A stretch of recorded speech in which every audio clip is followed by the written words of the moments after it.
Hello, everyone. My name is Jesse Wieland. I'm the Associate Director at the Office of National Fellowships. You might be able to see the top of Bonnie's head, or yeah.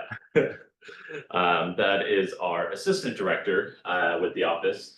And so obviously you're all joining us today to talk about a summer fellowship opportunity. We're at that point in the semester where a few deadlines have passed, sure, but we're really in the thick of it in terms of the opportunities that are going to be due in mid-November, early December, early spring, and around January, February, for opportunities that are going to begin May, June, July.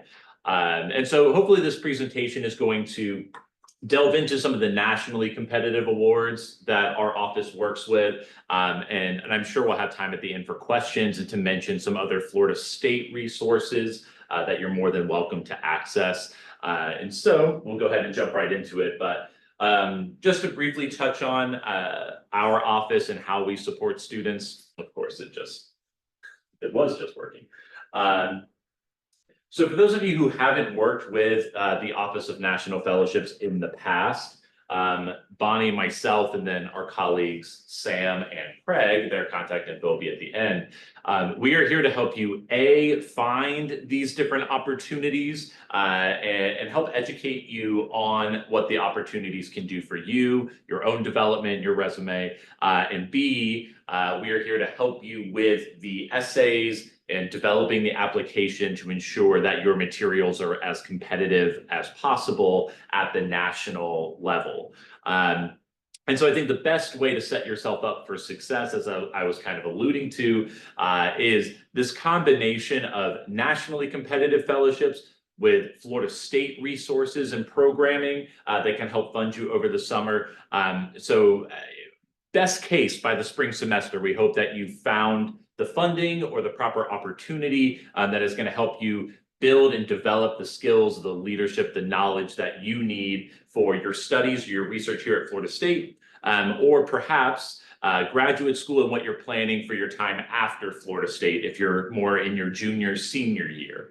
And so as we go through this presentation, as we're talking about these different opportunities, if you have questions, please feel free to type them into the chat and Bonnie will stop me so we can, talk about it in the moment, but we will have time at the end. So this is going to be a bit of a mixed bag of opportunities, this first being the US-UK Fulbright Summer Institute. This specifically targets lower division students, so students that are in their first or second year. Ideally, who have very minimal international experience, but if you have traveled abroad or studied abroad, it's not going to preclude you from applying. But this opportunity is really looking to help students get that type of exposure and that type of education. And so this one does have a bit of a high floor in terms of GPA, in that you need a 3.7 in order to be eligible to apply. But we're going to be talking about a lot of different opportunities where GPA is not always a requirement, or sometimes it's anywhere from that 3.2 to 3.5 range. But like I said, this one tends to be a little bit higher. Now, this is one fellowship that does change every year in terms of what they offer and the universities that they partner with over in the United Kingdom. Some of you might have heard of the Fulbright US Student Program. That is a postgraduate experience, so you need your bachelor's in order to be eligible to apply. And that funds up to a year abroad of doing research or teaching English as a foreign language or a research project. But these summer institutes are kind of the mini version of that. It's only for the summer. It's only for a few weeks over the summer. And dependent on the institution that you apply to, that is going to dictate the curriculum that you study. So for example, on the slide, you can see this University of Bristol. That is one program that has been consistent for as long as I've been with the Office of National Fellowships, which is going on 10 years now. And so there is some consistency. And so that's a program, for example, it focuses on arts, activism, and social justice. You do not need to be majoring in any field, any specific field. The nice thing about these institutes is that they're looking for students with broad academic interests, or just broad interests in general. But why do you need this type of curriculum, this type of education for the goals that you have? Now, for like University of Lancaster University, this is focused on environment and sustainability. I know those are topics that are really important to a lot of students here at Florida State. And so I think the way in which you're able to make this application really competitive, at least from past applicants that I've worked with that have gone, they're able to take these topics, do their research, understand what this looks like for college students or society in the United Kingdom, and then they're able to very specifically apply that back to their communities, either here in Leon County, back in their hometowns, in the state of Florida, in the United States in general. And so that plays out in the application. This one is built a little bit different than some of the awards that we work with, partly because they are recruiting lower division students and they understand that you're still building your network here at Florida State and really understanding your specific academic interests.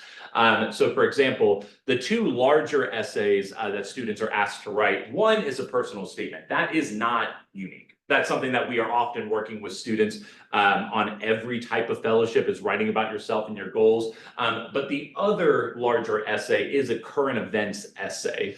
That can be folded into other fellowships, but we're rarely asked directly. In fact, this is the only one that comes to mind immediately. That is like, no, talk about an issue that you care about, and how does it play into the curriculum that you're going to be studying here. The other shorter essays, very specific one focused on leadership, your involvement either on or off campus, and then your purpose in selecting this institute, maybe beyond the curriculum that you're pursuing. But the nice thing that I like to point out, and this is why I encourage students to balance, these fellowship opportunities with Florida State resources, is yeah, this is a competitive opportunity, but if you're selected, it's fully funded. And so you'll find that with many different fellowship programs, is that with the competition, that comes the funding, the support, the community that you need to be successful with this program. Now, the reason why we mentioned this one right now during mid-fall, yes, we have until early February to put together an application, but squarely in the middle between where we are now and that deadline is winter break. If you're like me, I don't want to work over winter break. So I would like to start working with anyone interested in this over the next couple of months, get a good head start on this, and then we can put it on the shelf until we get back in January, and then we can finalize everything. What is that? Application opens in November. It opens in November, so still have a couple of weeks until, but you can, if I recall, on their website, sign up for an email reminder for when the application opens. So if you're interested in that UK Summer Institute, I would go ahead and sign up for that and then let us know a time, maybe in early mid-November, when you would like to check in. Okay. For any of our students who might be in STEM, but they're also, it's not exclusive to STEM. As you can see, the NSF, the National Science Foundation Research Experience for Undergraduates, is also for students interested in ethics and value studies, social behavior, economic sciences, small business innovation, Department of Defense, or STEM education. But these are fully funded summer opportunities to conduct research, but at another university. So for students of mine who are involved in research at Florida State, what the summer conversation can often look like is, well, maybe for lower division students especially, it's like, okay, well, what resources are here at Florida State? How could you continue your research here? Or if one of these NSF opportunities works out, how can we get you to another university? Maybe one that you're considering for graduate school down the line. Or maybe this can be an opportunity for students whose research at Florida State looks specifically one way, but they're wanting access to a different topic or a different field of study, maybe something that they don't have access to it here at Florida State. So the NSF REU can be very complementary to the work that you're doing here. The nice thing about the REUs is that, I mean, there's many dozens of universities across the United States that are all doing different projects in different fields of study. And so you can apply to 2 or 3, you can apply to 4 or 5, you can apply to more if it's relevant. But you can apply to as many different research labs that you would like to. And it just increases your chances of being selected because these are competitive. Now, I think it definitely gets to a point where the law of diminishing returns is if I'm applying to 10, 12 or more, and I'm getting into like the bottom of the barrel and I'm like really not, okay, maybe that's where you should stop. But the point is, go through and look through their website. If you just Google NSFRU, it's going to be the first link that pops up. And you can search by your field of study and maybe find a few labs that sound interesting to you. And they're all going to have different deadlines. They're all going to have slightly different processes because that's dictated by the university that is offering the opportunity. But when I'm working with students on NSF applications, my simple advice is to create an Excel sheet for yourself where you list all of the different institutions, all of the different PIs and their contact information, the location, the university, the deadline. It does get pretty complicated, and then we can prioritize the ones that are due earliest. Was there a question? It was just me putting a link in the chat. Cool. Thanks, Bonnie. So the NSFRUs, really fantastic opportunities, especially if you're wanting to travel, but maybe not necessarily out of the country, or if you are an upper division student, say you're in your junior year, like I said, the RUs are a really great opportunity to start exploring different institutions, different parts of the country you may be considering graduate study. We often talk about these NSF REUs in tandem with DAAD or just DAAD-RISE, if we want to Americanize it. At least that's what I say. Sorry, I'm from the South. And so it is a fully funded research opportunity that takes place in Germany over the summer. You do not need to speak German to be competitive for these opportunities. The lingua franca is English in these different labs. And it's similar to the REUs in that, well, I mean, A, it's funded, but B, you can apply to multiple labs for DAAD-RISE. You can apply to 3, and that's 3 individual cover letters that you need to write. Now, a cover letter is a little bit different from the typical writing that we work with students on. Different in that it kind of sucks, but we're here to help you. It is just a very specific writing style, mostly for when you're applying to jobs and professional opportunities. But this is a good way to practice that. And like I said, you can apply to 3 labs here. You maybe can apply to multiple REUs. So if your focus is summer research, and you're wanting to add a little bit of travel into that as well, this is a really fantastic opportunity. As a sidebar, these programs in Germany, they offer more than STEM research. There are opportunities for language study. There are opportunities for students on the CBYX program. It's the Congress Bundestag Youth Exchange. Is for students interested in public policy, interested in the social sciences, interested in government.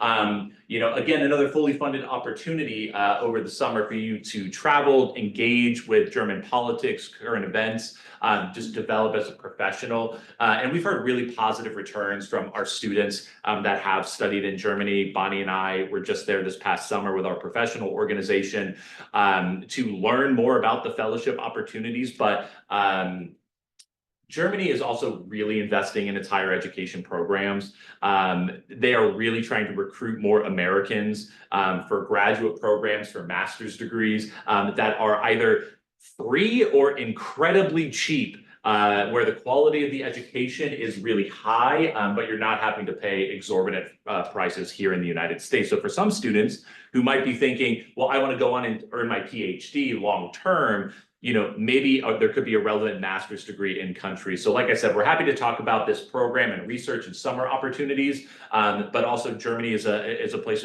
for long-term, like for post-undergraduate education, maybe could be something to consider. Someone was asking, do the weeks abroad vary from the institutions? Say that one more Do the time. weeks abroad vary for the institutions? Oh, it's to like start dates, end dates? Yeah. Yes, yeah. So in terms of when these programs begin and end, it is kind of a mixed bag.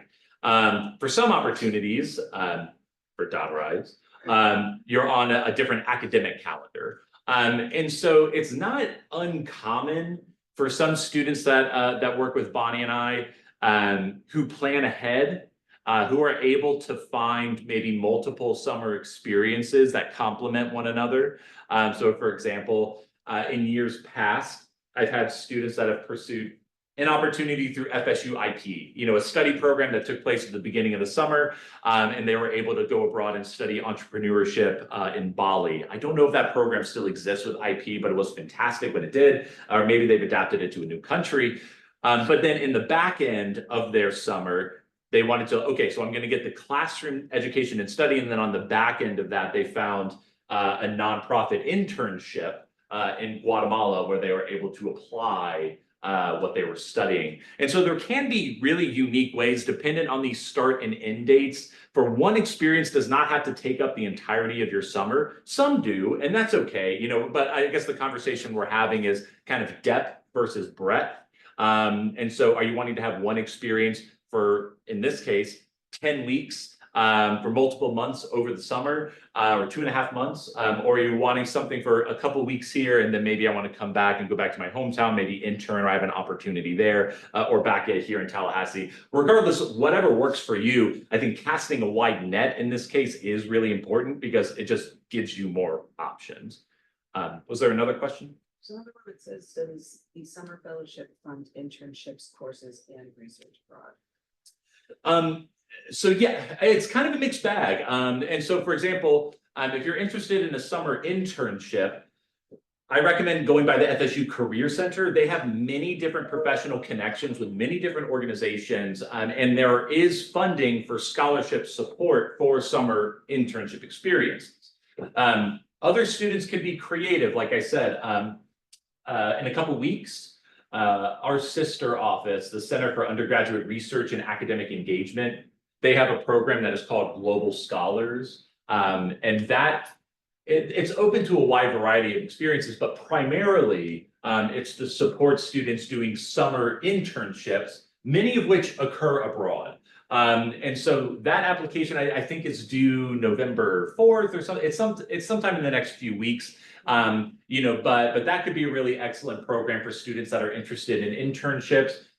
In addition, and I don't think this is in the slides, but there's also the Molarship program at Florida State. That's run for the Center for oh my gosh, sorry, the name change. The Center for Leadership and Civic Engagement And service. Sorry. The Center for Leadership and Social Change was very easy for me to remember, but we live in the free state of Florida apparently, and we can't use those words anymore. So we'll just edit that out. Anyways, but they run a really fantastic program that supports students who want to work for a nonprofit over the summer, and you can receive, I believe it's $4,000 to $5,000 for that summer internship experience. Yeah, there you go. So again, my point. There is funding here at Florida State to support you. There is funding through these national programs. But moving on, if you have more questions, please feel free to ask. But we also work with, so for our juniors or sophomores, juniors, rising seniors, there's a lot of prep programs for graduate school. I think the PPIA program stands for Public Policy and International Affairs Junior Summer Institutes, is a really excellent example of, sometimes it's harder to sell students on, hey, do you want to take more coursework over the summer? But when you think about the benefit, when you think about the connections you're making, and for PPIA specifically, when you think about the scholarship incentive on the back end of this, it is a really exciting opportunity. So PPIA is for students from a pretty broad field of study, primarily students in the social sciences, interested in politics, interested in government, interested in law. But are you considering a master's degree after your time at Florida State? And you can see in this slide, it gives you some of the ideas for the different the different fields of study. But when you go to their website and you look at the different partner universities and institutions, it's kind of similar to the US UK Summer Institute in that different universities have different academic priorities. And so you can look and see which ones would be most relevant for you. And then you go during the summer, you go to this institution. If you do well and perform well in your classes, like I said, on the back end of this, if you do enroll with a PPIA partner for graduate school, there's varying levels of academic support and scholarship support for you at those institutions, because PPIA is, and you explore this in your essays, they're really wanting to diversify the field and support students from many different backgrounds who may otherwise not have the finances for a graduate education or may not have the support for a graduate education. And so it's a really fantastic opportunity. It is due soon. So this is one of those where I would contact us sooner rather than later if you would like to get started. But as you can see from the slides, it's about 1,500 words total.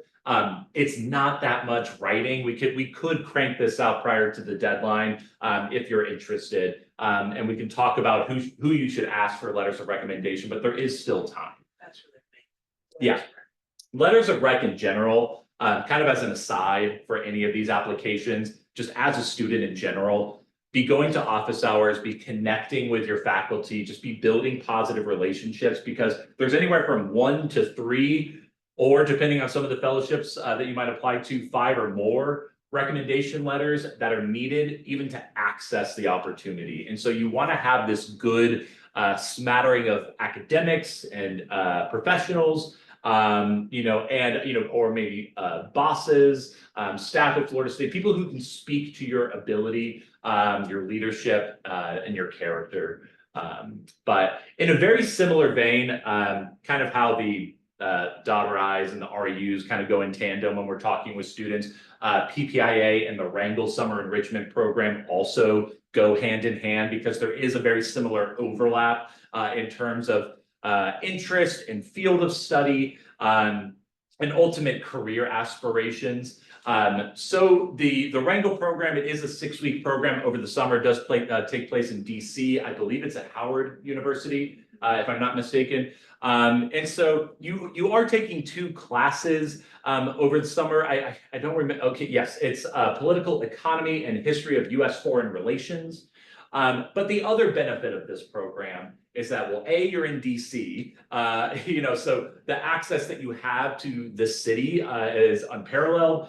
They bring in guest speakers, there's site visits. You engage with a lot of professionals in your field. And so, if you're possibly thinking graduate school in DC, you have many different world-renowned institutions there.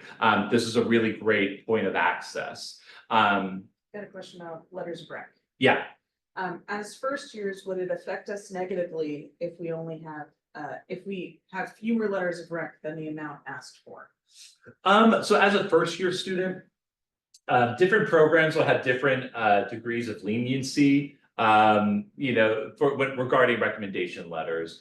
Like, for example, if you're a first year student applying to the US-UK Summer Institute, if you have a great connection from high school, former teacher, or another professional that support, feel free to ask them. As you get further along into your education here at Florida State, hopefully you're building these relationships, but they simply take time. And so for some of these national programs, and I've had this conversation with students before, but if the barrier to applying is simply, I don't have the academic or the references yet, but I'm working on that, then okay, let's come back to this next year. But what FSU resources might you still be eligible for that do not require a letter of recommendation? And let's look at those. And so that can help build your resume, and then you can come back even stronger the next cycle, because you'll see these programs, they recycle every single year. And so for the Wrangell Summer Enrichment, you could be eligible this year, next year, you could be eligible your junior year as well. And part of that is simply because of competition. You may not get some of these fellowships the first time that you apply for no other reason than it's competitive. But that's why we cast a wide net. But it's a good question about rec letters.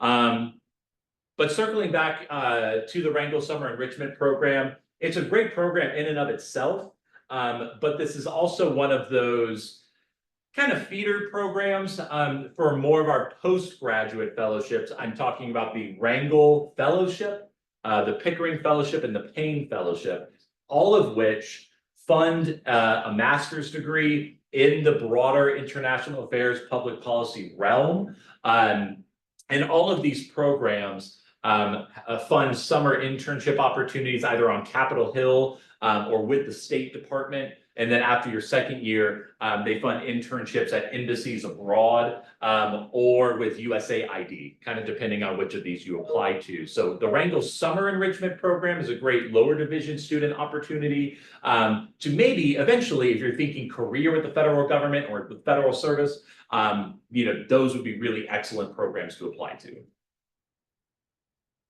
Okay, Humanity in Action. Wonderful scholarship, not updated yet on the website. So it's one that, give it a few more weeks, register very similarly to what we were saying for the US-UK Summer Institute, register for an update and they will get back to you in the coming weeks.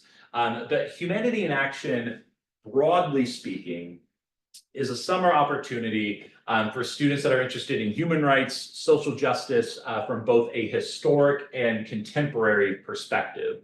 And so it's open to all fields of study, but what they're looking at are what are the issues that you truly care about? Why do you need to engage in this institute to learn more about these people, this population, this place, so you can do better work as a leader, as a professional in your field moving forward. So these exist. There is a program in Atlanta, and I believe there's 4 or 5 programs in Europe, and your location is going to dictate the curriculum, or I should say, the framework by which you are working through these different topics. So, for example, the framework for this program in Atlanta is going to be the American Civil Rights Movement. Whereas if you're placed in the Berlin program, the framework will be the Holocaust, but they update this curriculum every single year to reflect current events and to reflect the topics that college students, or society, really care about, want to talk about, and want to address. And so this is another one of those applications that has historically evolved every single year in terms of what you're writing about, how you're writing about it. And there is an action project on the back end of this that you have about a year to implement. So following this education, how are you going to engage with your university, engage with your community to apply what you've learned through this program? Now, this is a funded experience, like during your time abroad. Traditionally, there's an application fee and they don't cover airfare. However, if you have financial need and you communicate that to HIA, I've had students in the past that have had both the application fee waived and they've received scholarship support for their flight. So don't let that be a reason for you not to apply. But you do need to, at the very least, be in your second year to be eligible. And then I believe it's up until 2 years out of graduation that you're still eligible. So you have about generally a 5-year window to apply for this opportunity. Any other questions so far? We'll keep on trucking along. This is also a mid-February deadline. So again, let's start working on this as soon as it opens and maybe give ourselves a couple of weeks of rest over winter break and then come back to it strong at the beginning of the spring. We're also firmly entering the phase where our office is helping a lot of students pursue scholarship for foreign language study. Primarily through the Critical Language Scholarship, the Boren Scholarship, and the Gilman Scholarship, which is not in this slide, but it's something that I'm happy to mention. And so for a lot of students, they are beginning to recognize the value that proficiency in a foreign language has relative to their careers, the regions that they want to work with, the people they want to work with, or just the goals and passions that they have. So for many of these programs, they don't require that you have a background in the language. If you do, great. You know, but what they're wanting to be is that point of access for students in order to do a deep dive into the language. Now, to focus specifically on CLS, like I said, all fields of study are open or eligible to apply for this. CLS, their main prerogative is the language. So they care less what your field of study is, and they care more that you need this language in order to do the work that you want to do. So how can you convey commitment in your essays to the study of this language? Now, most of them, you can see on the slides on the left-hand side, most require no background in the language. You know, from Azerbaijani to Urdu to Hindi, Indonesian, Persian, all of that. Just why do you need this language? For Arabic, Korean, Portuguese, and Russian, you need 1 year of study, of collegiate study, or an equivalent proficiency. Say maybe you're a heritage speaker, or maybe you took classes in high school, maybe you pursued a gap year, right? You know, because I've had students, for example, that qualified for Chinese that were in their first semester at Florida State, but she had taken a gap year and had studied the language throughout high school. So you can opt in.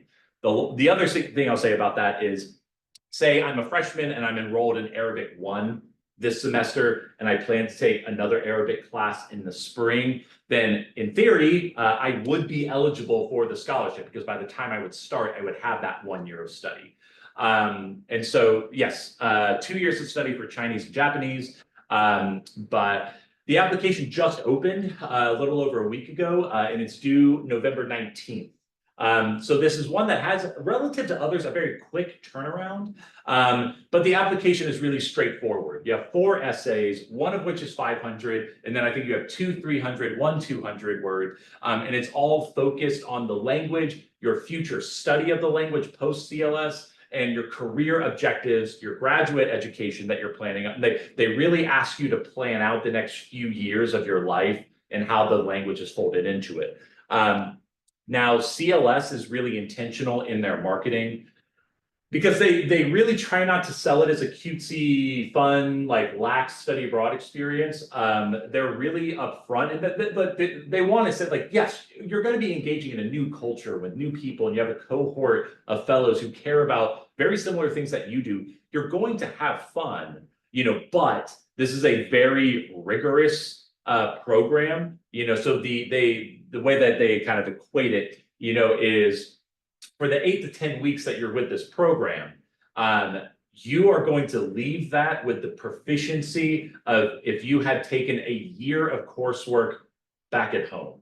And it's because you're getting the language in the classroom. You're getting the language at home through a homestay. You're getting the language through your conversation partner. So you get it academically, professionally, colloquially, and you sign a commitment, you know, at the start of this experience, that I will use the language consistently. I will not fall back on English. You know, I am here to push myself with my cohort to gain that proficiency.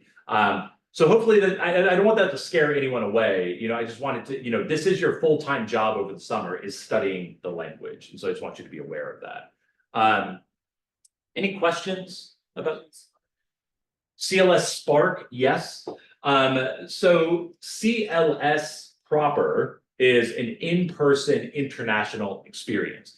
CLS also created during the pandemic, and it has maintained since, because it provides a greater point of access for students. The CLS Spark program is purely online, and so maybe that's for students who don't have the luxury of studying abroad, who can't travel, or their university doesn't offer these classes, and they need. So CLS Spark is about increasing access, and I believe it's only for Russian, Mandarin, and Arabic, if I'm not mistaken. It's a smaller list of languages, but it is the languages that CLS is really trying to prioritize students who study them. And Korean for CLS Spark, cool. And Japanese. And Jap, okay, well, okay, so Yeah, it's expanding. Yeah. But come and talk to us soon about CLS if you're interested. These are 2 of our recipients from this past year. Aria applied to this as a junior and is now in her senior year. And we are now looking at ways that she can expand her language proficiency, other fellowships that she plans to apply to. And the nice thing about CLS, I should also mention, is one of the very few fellowships that you can receive multiple times, as long as you can still make a good case for this is how I grew in the language during my first stint. This is how I need to continue growing through my second stint. And I guess the last thing I'll say about CLS before we move on to the next fellowship is that you're applying to the language, not the country. And so you will get placed. You can go to CLS's website and you can see where you will be placed. What are your options? If you say, if I apply to Arabic, I'm either going to be placed in Jordan or I'm going to be placed in Morocco or Oman, I believe are the three typical destinations. And then I just looked for Russian, and I think the Spark program was in Moldova. And then the other two, one was in Kyrgyzstan, and the other was in Georgia, in Tbilisi. So anyways, so the point is apply to the language, not the country. Roslyn, on the other hand, applied to the CLS for senior year. So you can graduate prior to your CLS experience. You just need to be a student at the time of application. And so Roz was like, well, I'm applying to, she had been accepted to a graduate school at the University of Hawaii. And was like, well, I'm going to be studying anthropology. I'm going to be studying culture. And the highest proficiency I can possibly obtain in this language is only going to benefit me before I enroll in my master's degree. So she went, participated in CLS, and now is in graduate school this fall. Okay. Boren is similar to CLS in some ways, very different in others. Similar in the sense that they want students who are committed to language study. You don't need a background in these languages for Boren. I believe the only program that Boren offers where some proficiency is required is their French program in West Africa. I believe that you need to have anywhere from like higher intermediate to advanced in order to apply. But for every other language for Boren, and you'll see they have a list of about 50 different languages on their website. You can come in green as can be, but with a strong commitment and understanding for why I need this. So go in and look through these different programs in these different countries that are eligible. Now, the ways in which these are different, Boren and CLS.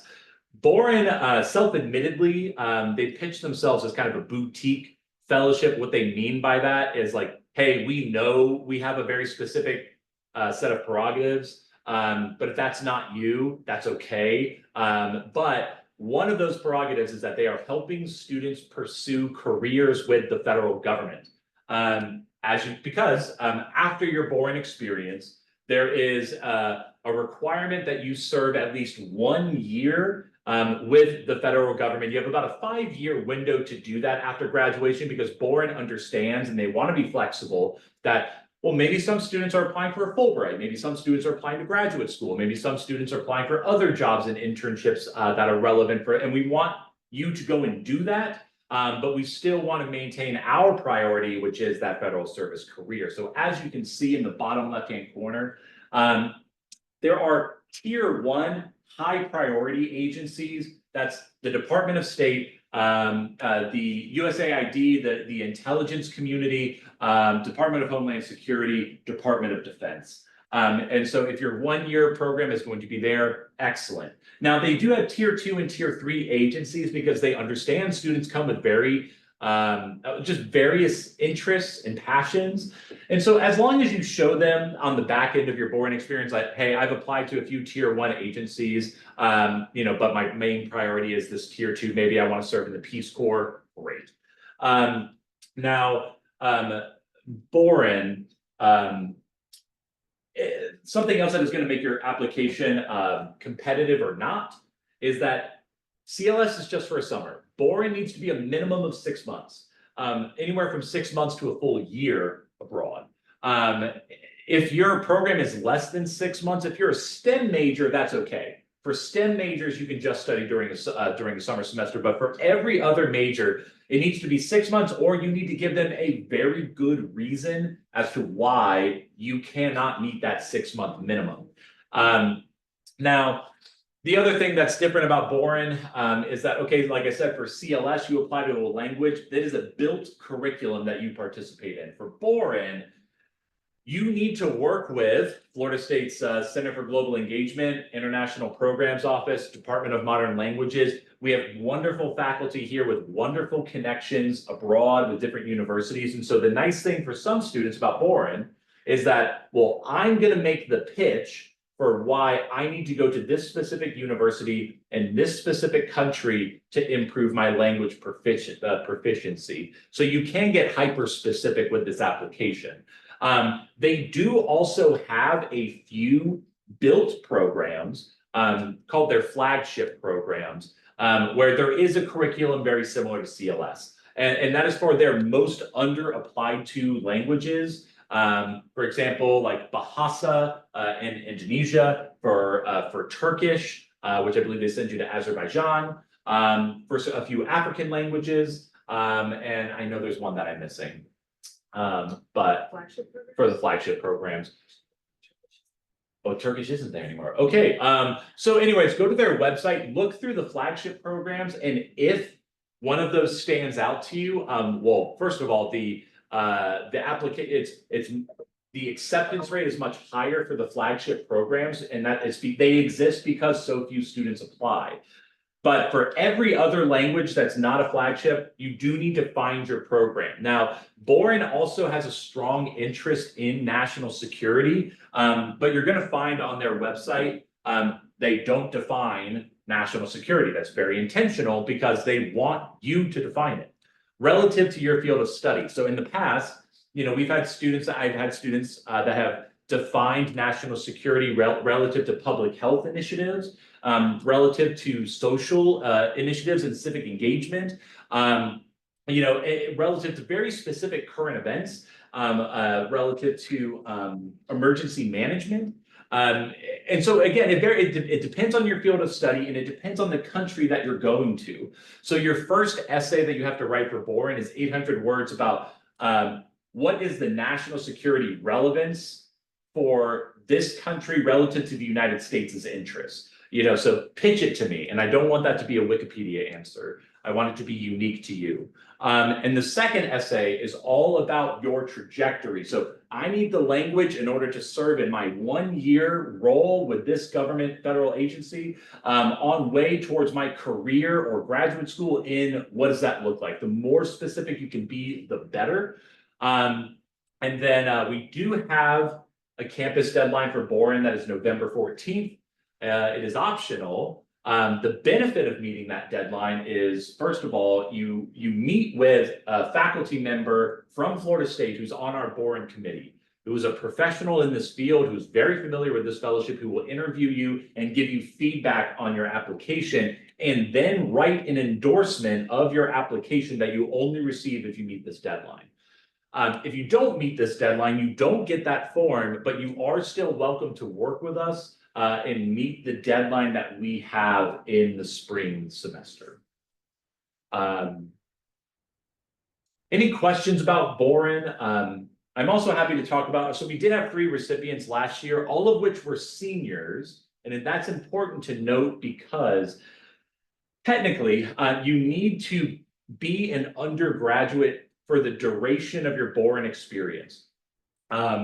Now, there is a known loophole where all 3 of us, so Kate, Shalom, and Caitlin, were all students in their final year at Florida State. They applied to, received Boren, and then Bonnie, myself, the students you see here in the registrar's office at Florida State all worked together to ensure that you go have your experience. And all of these students, they still quote unquote graduated.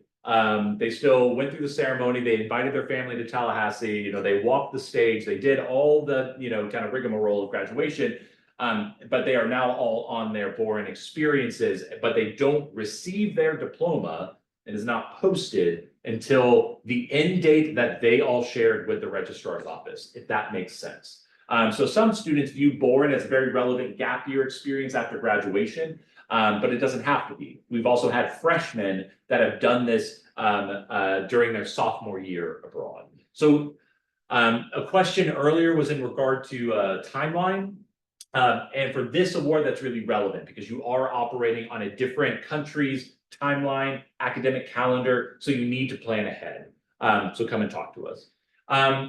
The last one that I'll mention quickly is it's worth noting because for any students studying in Southeast Asia, Freeman Asia is a really great opportunity for students who can demonstrate financial need, who are pursuing at least an 8-week internship in the region. This one is not due until, I believe, March. It's like late in the spring semester. But we also work with a lot of students on Freeman Asia who are also interested in, say, applying for the Gilman Scholarship, which is not in this slide because we do so many presentations about it. But in short, it is for Pell Grant recipients that are interested in international opportunities. We had a deadline pass last week. We had about 28 students that applied to that. But there's another deadline in March for Gilman. And so that could be for this summer. So if you are a student who receives a Pell Grant or has financial need, come and talk to us about Gilman, talk to us about Freeman Asia, and we can help you find a relevant program for yourself abroad. Now, the benefit of working with ONF, and I know we're running low on time, so please, if you have questions, type those into the chat, and we'll get to those in just a moment. But these applications, they are all going to ask you different iterations of the same questions. Who are you? Why do you want this? Where do you hope to be? If you can do that for a fellowship application, you can do that for a job application, for graduate school, for professional school, for whatever comes after your time at FSU. So you're learning to ride a bike that you're going to be riding for the duration of your professional career. And so it's a very low risk, high reward, working with our office. Best case, you receive the funding, the fellowship, the money, and everything that you need to go and do this experience abroad. Worst case, you're growing as a writer and you're connecting because the process forces you to with the professionals that you need to, which ties into kind of growing your academic network, whether that's on campus or off campus. It's going to be extremely relevant for your future career for graduate school. And you'll see, discovering other fellowships, you will see how these opportunities can snowball into one another. We have students that we work with from their freshman year all the way up until their senior and postgraduate years. Or we have students who come in fall of their senior year and they're like, hey, what can I do? I'm trying to prepare for, like Rosalind's case. That was my first time working with her, was on CLS.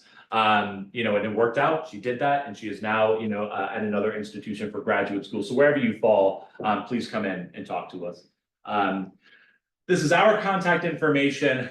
We are a very small office, but if you reach out to our general ONF email, onf@fsu.edu, that goes to all of us. And you can send us your availability, the days and times that work for you, and we will get back to you about a meeting, or you can reach out to us directly. You can also follow us on Instagram, on LinkedIn. We will post about workshops like these. We also have hosted multiple alumni panels this fall semester for the Gilman Scholarship, for the Goldwater Scholarship. And so we really try to keep our alumni engaged, who can share their perspective about these experiences. And we are still in the midst of finalizing in November, a panel with our Boren scholars. And so, be on the lookout for that. Follow us on social media. Thank you so much for joining us today. I know it's a lot of information. At the end of the day, it's just about sitting down with us one-on-one, talking about your goals and your interests, and we are here to help you find the opportunities that work best. So if you have a question, you can unmute yourself. Feel free to ask in the chat. We still have about 5 minutes, I think. Yeah, otherwise, thanks, friends.